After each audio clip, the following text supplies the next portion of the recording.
बच्चा जान समझ के ना टकराना। जैसे वो मानभूम में आते हैं, चुहार विद्रोह में उनको हम फ्रंट में 1 नंबर करा देंगे के पहाड़ में बनेगी। भारत की सरजमी में बेटा लफलासी हुई थी बंगाल के क्षेत्र में, अंग्रेजों के सामने उठा के पटक दिए गए भारत के लोग।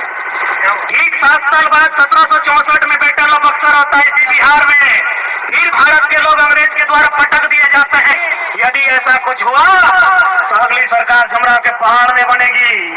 और बस इमेजिन कीजिए, लेकिन जैसे ही वो मानभूम में आते हैं, चुहार विद्रोह में उनको हम फ्रंट में 1 नंबर करा देंगे। हम वही झारखंड के लोग हैं, हमारे अस्तित्व से नहीं टकराइएगा, हमें हमारा इतिहास मत याद दिलाइएगा। हम भी चाहते हैं वसुधैव कुटुंबकम, हम भी चाहते हैं जियो और जीने दो का सिद्धांत, हम भी चाहते हैं नदी नालों में, पर्वत पहाड़ों में, झील झरनों में प्रेम के गीत गाए युवा नौकरियां करें, अपना घर बसाए। हम नहीं चाहते इनके हाथों में हथियार हो, हम नहीं चाहते हैं ये विद्रोही बने, हम नहीं चाहते ये बागी बने, लेकिन कल्पना कीजिए कि यदि सरकार झुमरा के पहाड़ में बढ़ गई, और बस इमेजिन कीजिए,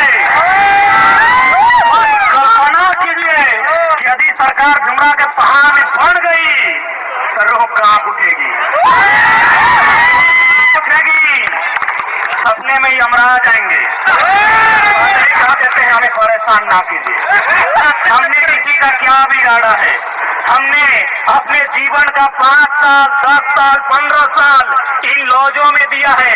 अरे भाइयों की तो छोड़िए, हमारी बहनें, हमारे गांव की लड़कियां, वे भी अपने भाइयों के कंधे से कंधा मिलाकर अपने गांव की पगडंडियों को छोड़कर आई है बाप का सहारा बनने के। शर्म की बात है, आपके पास एक पॉलिसी नहीं है। यही एक केरल राज्य है, अगर आप उस राज्य में चले जाए, उस राज्य के आंकड़े को उठाएं तो आपको मिलेगा कि वहां की बहन यदि घर का त्याग करती है, वहां की बहन यदि घर छोड़कर बाहर जाती है, या तो मास्टर नहीं बनती है या तो डॉक्टर नहीं बनती है। लेकिन हमारे झारखंड में भाइयों की तो छोड़िए, बहनों की बात करते हैं, लड़कियों की बालिकाओं की बात करते हैं, यदि वो घर छोड़ के जाती है दिल्ली में नौकरानी बनती है। हम नहीं कह रहे हैं, ये आंकड़े कह रहे हैं। 7500 की 75,000 हम कंफर्म नहीं हो पा रहे हैं क्योंकि थोड़ा मेंटल डिस्टर्ब है। अगर 7500 ये तो मान के देखिए, हमारी 7500 बहनें दिल्ली में दाई का काम कर रही है। अभी उस राज्य में जहाँ कहीं कोयला, जहाँ कहीं सोना, जहाँ कहीं अभरा, कहीं यूरेनियम, कहीं तांबा, कहीं लोहा, उस राज्य में हमारी बहनें दिल्ली में नौकरानी का काम करती हैं। कितना शर्म की बात है राज्य सरकार के लिए, कितनी शर्म की बात है इन आईएएस के लिए, जिनको आईएएस नहीं गधा बना जाए। आपके लिए आपके पास एक पॉलिसी नहीं है। और भी तो राज्य हैं, नागपुर में एक आईएएस अधिकारी रहते हैं झारखंड के। और ऐसा मत सोचिए कि हम लोग बच्चा है, बच्चा है, छोटा बच्चा जान समझ के ना टकराना रहे, लेकिन बड़ा लोग भी हम लोग को टेलीफोन करता है। एक खनन अधिकारी है जो आईएएस है, रांची के, उनका पोस्टिंग है नागपुर में।